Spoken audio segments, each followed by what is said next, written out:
এখানে আমরা একটা জিনিস খেয়াল করব, সেটা হলো এখানে যে প্রশ্নটা দিয়েছে, give the correct passive form my teacher embodies all the good qualities. এইটাও কিন্তু একটা স্পেশাল একটা কোশ্চেন, খেয়াল করো।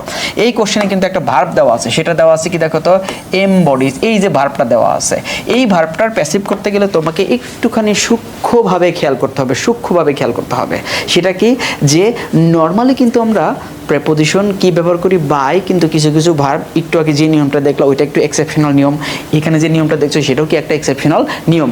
এই যে এমবডিজের মতো আরও কিছু ভার্ব আছে, যেমন কি আছে, কন্টেইন, ইনক্লুড, এমবডি, এগুলোর পরে প্যাসিভের ক্ষেত্রে সবসময় কি বসবে, ইন বসবে।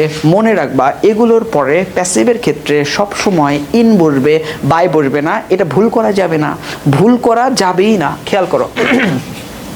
তাহলে খেয়াল করো, এখানে আমাদের অবজেক্টটা কি ছিল, all the good qualities, plural subject, এবং এখানে ভার্বের সাথে এস আছে মানে প্রেজেন্ট ইনডিফিনিট টেন্স।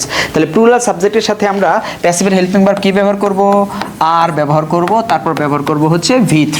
তাহলে আমরা দেখি কোথায় এটা দিয়ে শুরু হয়েছে, অল দ্য গুড কোয়ালিটিস আর, দেখো আর, এরপরে V3।